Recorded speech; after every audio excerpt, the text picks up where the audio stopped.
Radio Publique Africaine.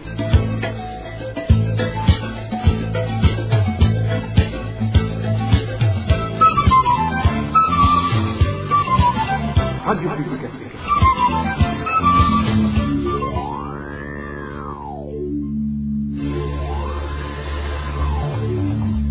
C'est le moment de suivre le journal parlé en français. À la présentation, Inès Gakiza. Merci d'être au rendez-vous. Bonsoir et bienvenue à ce journal dont voici le sommaire.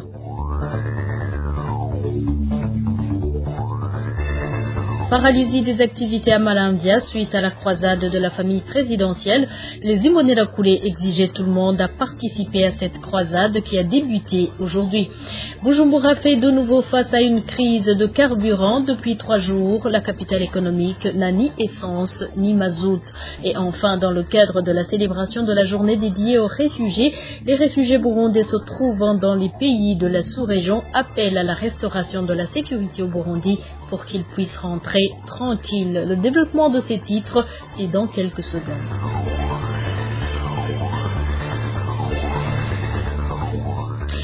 Ouvrons ce journal avec la page économie. La restauration de la stabilité et l'investissement dans le secteur agricole pourront aider à redresser l'économie du pays. C'est du moins quelques-unes des recommandations d'André Nikwigidze. L'expert en économie estime que le chef de l'État a essuyé beaucoup d'échecs jusqu'à présent. Émile Nibasumba. La démonétisation et les restrictions dans la réglementation des devises soutenues par le chef de l'État n'ont aucun effet sur l'économie, ou plutôt à terme, un effet négatif. Selon André Nikwigidze, pour lui, le slogan d'Évariste Ndayishimiye de permettre à chaque bouche de se nourrir et à chaque poche d'obtenir de l'argent ne s'est pas encore matérialisé dans la vie quotidienne des Burundais moyens. La pauvreté et la faim touchent plus de 80% de la population, avec plus de la moitié de la population en insécurité alimentaire en 2023. L'économiste évoque aussi la pauvreté urbaine, les hausses des prix des denrées de première nécessité et les effets des crises diverses qui, selon lui, montrent bien que le Burundi est loin d'atteindre cet objectif du président de la République. Le combat contre la corruption est encore jusqu'aujourd'hui un échec, indique André Nikwigidze. Il explique que les institutions de lutte contre cette corruption ne sont pas fonctionnelles, tandis que les acteurs des malversations ne sont pas inquiétés, ce qui fait que les bailleurs et les investisseurs considèrent le Burundi comme un pays à risque. L'économiste André Nikwigidze propose alors 5 axes fondamentaux par lesquels passera selon lui le redressement économique du Burundi. C'est notamment la restauration de la paix et la stabilité, l'investissement dans le secteur agricole, l'adoption de vraies réformes économiques, la restauration de la bonne gouvernance et la lutte contre la corruption, ainsi que la restauration de la coopération régionale et internationale. Et je viens de vous le dire, paralysie des activités dans la zone Malandia, commune Mutimbuzi de la province Bujumbura. Ce mercredi, la milice Imbonerakure a empêché la population de vaquer à ses activités pour participer à la croisade de prière organisée par la famille présidentielle à l'occasion de ses 3 ans au pouvoir. Cette croisade devrait aller jusqu'à samedi et la population se demande si elle n'aura toujours pas le droit de travailler toute cette période. Onésime de Shemagidze. La population de la zone de Malandia, en commune de Mutimbuzi, n'est pas contre l'organisation de la croisade présidentielle dans cette localité. Elle s'insurge toutefois contre le comportement de la milice Imbonerakure du parti au pouvoir, qui a intimé l'ordre à tous les habitants de cette zone d'arrêter toute activité afin qu'ils aillent participer à la croisade. Un des habitants de la localité affirme que leurs enfants n'ont pas pu trouver de quoi mettre sous la dent. Nous avons été surpris, mais aussi attristés du comportement des Imbonerakure qui nous ont forcés de fermer nos maisons, y compris les boutiques, pour aller participer à la croisade. Tous ceux qui étaient au marché, dans les ménages et dans les activités champêtres ont été intimés l'ordre d'aller accueillir le président de la République. Personne n'a pu trouver de quoi manger aujourd'hui. Même les restaurants étaient fermés. Les Imbonerakure étaient aux aguets pour traquer toute personne qui oserait passer outre cet ordre. Les militaires et policiers ont été eux aussi fâchés parce qu'ils n'ont pas pu trouver où acheter de l'eau à boire. Vraiment, rien ne peut expliquer pourquoi on empêche à la population de vaquer aux activités. À part les commerçants et autres travailleurs qui ont été empêchés de vaquer à leurs activités quotidiennes, même les élèves n'ont pas pu fréquenter les salles de classe car ils ont été conduits de force à la croisade, regrette un des parents de la localité.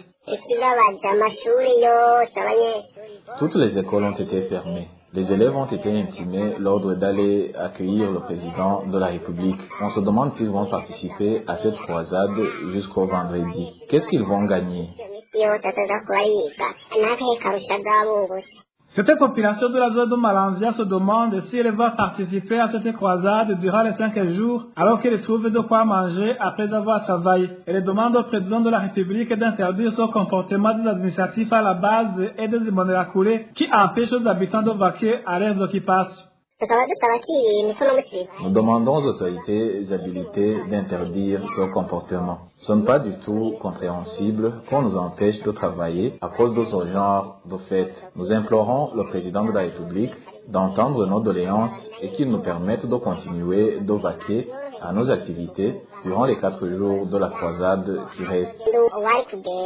La rédaction de la RPA n'a pas pu joindre l'administrateur de la commune Mutimbuzi pour plus d'éclaircissements sur les grognes de la population dont il est responsable. Merci au régime de schéma guider les employés de l'entreprise Global Smart Technologies, partenaire de l'Otraco. L'Office du transport en commun demande au président de la République de les rétablir dans leurs droits. Ces employés viennent de passer 5 mois sans percevoir leur salaire et travaillent depuis 2 ans sans contrat et par conséquent sans assurance maladie. Leur problème est connu au sein du ministère du Commerce, mais ils n'ont jamais eu de réponse. Le point avec Dani Claire. Ce sont plus de 50 employés de la société Global Smart Technology ayant un contrat avec l'Office de transport en commun Otraco en sigle qui indique que depuis 2 ans, ils ne perçoivent pas régulièrement leur salaire. C'est-à-dire depuis 2021, quand le directeur général de l'Otraco, Albert Mangatunga, a été limogé de ses fonctions par le président Évariste Ndayishimiye. Actuellement, ces employés viennent de passer 5 mois sans percevoir de salaire. Par conséquent, ils n'arrivent plus à se prendre en charge ou prendre soin de leur famille. En plus de cela, ils n'ont plus d'assurance maladie comme auparavant, du fait que leurs contrats de travail ont expiré depuis 2 ans. L'un des employés de Global Smart Technology raconte. Au mois de juillet 2021, le président Évariste Ndayishimiye a rendu visite à l'Otraco de Gitega et il a constaté qu'il y a des choses louches. C'est par là qu'il a révoqué Albert Mangatunga, qui était le directeur général de l'Otraco. À cette époque-là, le président a ordonné que nos comptes soient bloqués et que les contrats soient revus. L'argent qui entrait au compte de notre société a été bloqué et on ne pouvait plus bénéficier de l'assurance maladie. C'était très difficile de percevoir nos salaires. Pour y arriver, on arrêtait de travailler et cela parvenait aux oreilles du ministre qui débloquait par la suite nos salaires de 5 ou 7 mois derrière. Maintenant, ça fait 5 mois qu'on ne perçoit pas de salaire.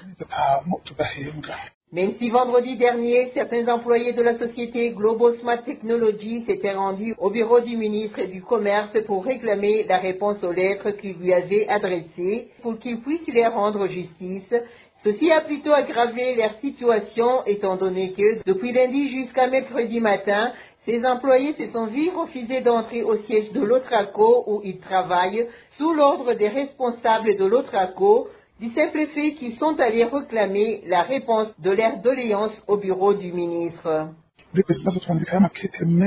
Nous avons adressé plusieurs correspondances à la présidence et celle-ci nous a répondu que c'est le ministre du Commerce qui a la compétence de débloquer nos comptes. Alors, nous avons demandé la permission à nos chefs hiérarchiques pour que nous puissions nous rendre au bureau du ministre afin de lui demander de répondre à notre correspondance lui adressée depuis longtemps. Vendredi dernier, nous n'avons pas pu rencontrer le ministre car il était en réunion. En se rendant au travail ce lundi, nous avons trouvé qu'ils ont fermé l'entrée du siège de l'Otraco. Même mardi, nous sommes restés derrière l'entrée jusqu'à ce mercredi. C'est vers midi que notre employeur nous a réunis pour nous reprocher que nous avons commis une faute en allant réclamer la réponse auprès du ministre. Vu que les employés de Global Smart Technology travaillant pour l'Otraco en province de Bujumbura Gitega, Ngozi et Bururi font savoir qu'ils ont tous le même problème de ne pas percevoir leur salaire de façon régulière alors qu'ils travaillent chaque jour et que le TRACO gagne d'énormes sommes d'argent. Ils supplient le président de la République de leur rendre justice puisque les autres autorités n'ont rien fait pour résoudre leurs problèmes. Nouvelle pénurie du carburant en mairie de Bujumbura. Cette fois-ci, il n'y a ni essence ni mazout. Sur différentes stations-service, de longues chaînes de véhicules de toutes sortes attendant le carburant s'y observent. Certains y passent même la nuit. Éloge Divin, Rémuécha. Il s'observe plusieurs véhicules sur différentes stations-service du centre-ville en mairie de Bujumbura. Certains propriétaires de ces véhicules ont déclaré à la RTA qu'ils sont là dans l'espoir de retrouver du carburant. À l'heure actuelle, ces citoyens indiquent que la pénurie de ce produit devient de plus en plus insupportable. Ils indiquent qu'ils étaient habitués à la pénurie de l'essence, mais que pour le moment, il s'y est ajouté celle du mazout. Avant, il y avait la pénurie de carburant du type essence uniquement, mais actuellement, les choses ont changé car le mazout n'est plus disponible aussi. Le pire est que, pour le moment, les véhicules font des longues fuites d'attente au point de passer la nuit à ces stations-service, que ce soit les véhicules du type Fuso, les gros camions comme Scania et autres, tous viennent de passer 3 jours à ces stations-service.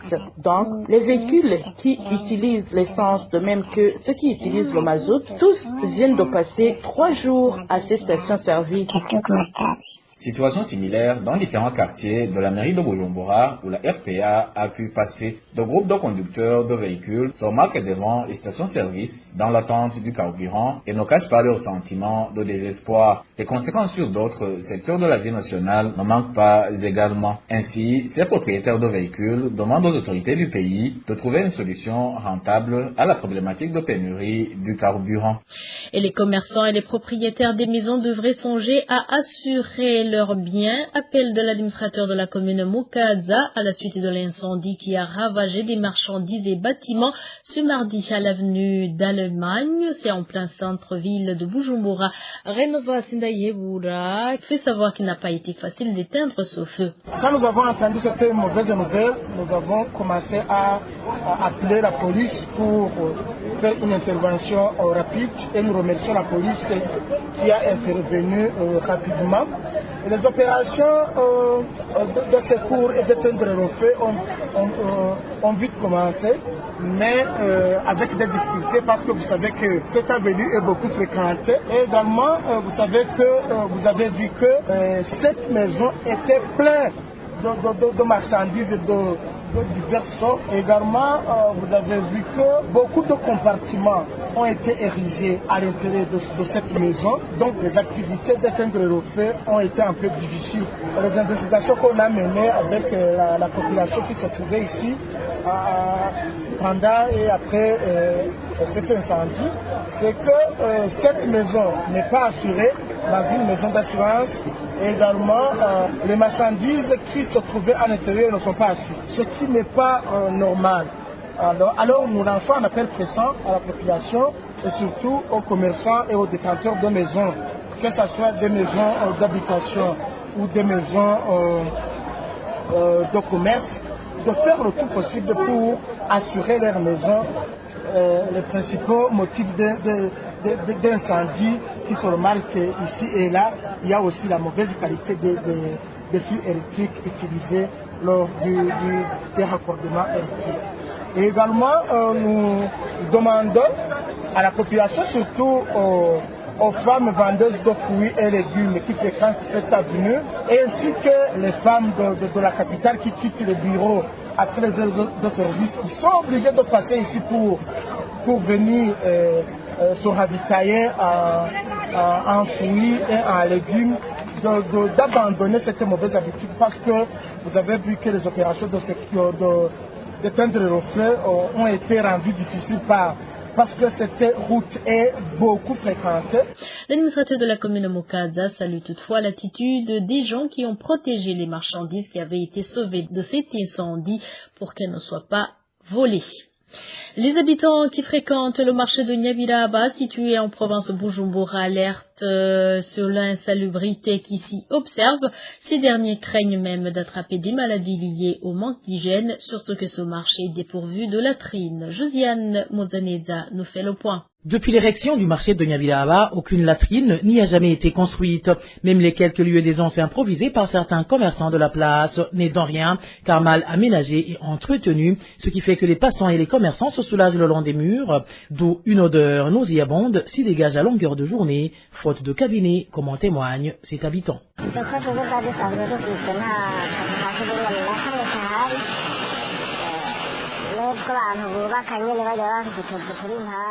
Notre marché n'a jamais été doté de toilettes depuis sa construction. Certains commerçants de Bière de Sorgho ont essayé de se débrouiller en creusant des petites fosses servant de latrines, mais comme personne ne s'occupe de leur entretien, les gens préfèrent uriner ou faire leurs grands besoins tout près des maisons et les odeurs qui s'y dégagent attirent les mouches qui viennent souvent se déposer sur les viandes et les autres produits.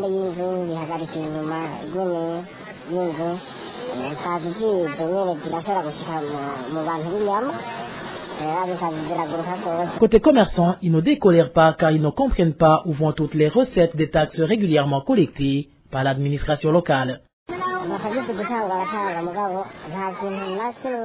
On ne cesse de verser des taxes communales, mais malheureusement les autorités ne se soucient pas de l'hygiène de ce marché. Plus grave encore, même le nouveau marché en cours de finition n'a pas été doté de latrines.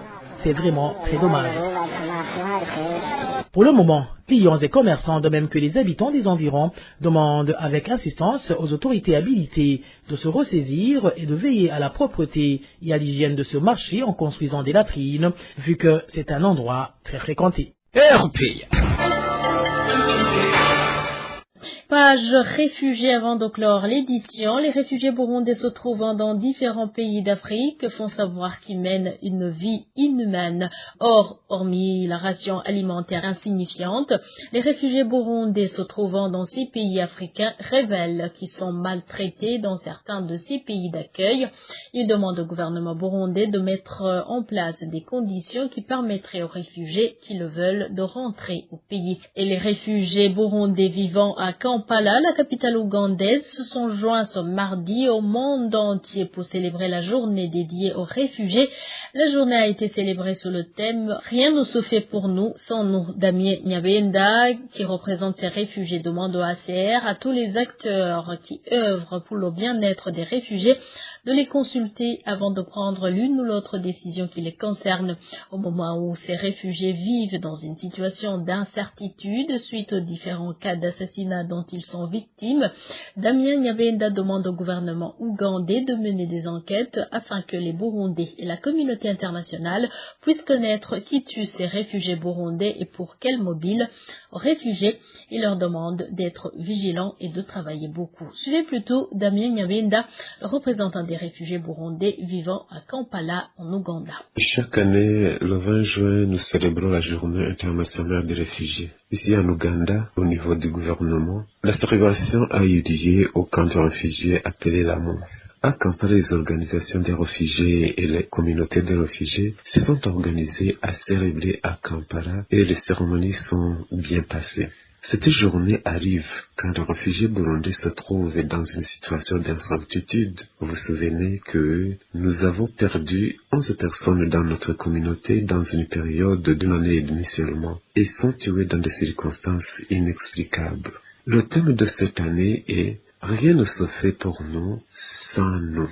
En principe, ça devrait être ça. Mais malheureusement, toutes les décisions concernant le réfugié sont prises sans le consulter. Je pense que les décideurs doivent changer son comportement pour le bien des réfugiés. Je voulais lancer le message à mes compatriotes réfugiés que malgré la situation que nous vivons, nous sommes capables de faire. Nous devons utiliser nos temps pour faire vivre nos familles sans oublier de penser à construire notre chère patrie que nous avons quittée sans le vouloir. Il faut aussi penser qu'un jour, nous devons regagner notre pays et développer notre pays, bon gré mal gré, parce que la célébration de cette journée n'est pas notre fierté. Nous demandons au gouvernement ougandais à nous aider et mener des enquêtes pour connaître qui tue nos frères réfugiés et pour quel mobile. Mais avant que nous soyons mis au courant des résultats des enquêtes, nous demandons à nos frères réfugiés de prendre les mesures nécessaires pour que notre sécurité soit assurée. Et voilà, c'est par cette intervention du représentant des réfugiés burundais de Kampala que nous mettons point final à cette édition. Merci de nous avoir prêté une oreille attentive et excellente soirée chez vous.